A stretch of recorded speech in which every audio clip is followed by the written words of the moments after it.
Her ser du Dorte. Hun er på internettet. Det er hun tit. Hun er glad, for hun besøger sin favorit hjemmeside. Men Dortes computer, skærm og modem bruger strøm. Strømmen kommer fra Dortes lokale kraftværk. Kraftværket producerer strøm blandt andet ved kulkraft, og det giver CO2-udledning, der er skadeligt for klimaet. Men det er ikke kun Dorte, der bruger strøm. Når hun besøger en hjemmeside, henter hun oplysningerne fra et datacenter, hvor hjemmesiden er placeret. Datacentret bruger også strøm. Det bliver sammenlagt til en stor portion strøm. Og da der er rigtig mange på internettet hele tiden, så er det samlede strømforbrug meget stort. Derfor er den samlede CO2-udledning også meget stor. Nu er Dorte knap så glad. Og hvis Dorte ikke er glad, så er virksomheden bag hjemmesiden heller ikke glad. Men det er der nu kommet en løsning på. Virksomheder kan CO2-neutralisere deres hjemmesider. Virksomhederne viser det med et grønt ikon på deres hjemmeside.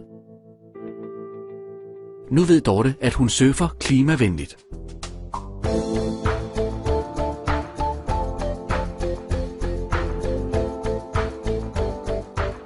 Det foregår ved, at hjemmesiden tilmelder sig CO2-neutrale hjemmesider.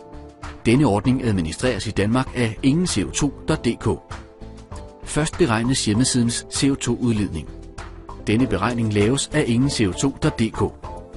CO2-udledningen kan ikke fjernes, da virksomheden bag hjemmesiden ikke kan påvirke strømforbruget hos sine brugere.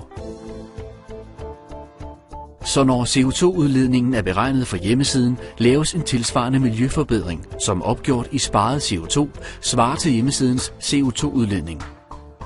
På den måde skabes balance for miljøet. Dette er den bedste løsning, indtil vi har en fuldstændig grøn strømproduktion, der alene er baseret på vedvarende energikilder. Desuden investeres der i projekter inden for opbygning af vedvarende energi. Det kan være vindmøller og solcelleanlæg. Alle projekter beskrives løbende på initiativets hjemmeside. Det samlede resultat er faktisk et større miljøbidrag end hjemmesidernes skadesvirkning. Og heldigvis er der også en god reklameværdi for virksomhederne, for brugerne kan se det grønne ikon på hjemmesiderne. Samtidig oprettes der link til hjemmesiderne, og det kan give flere besøgende.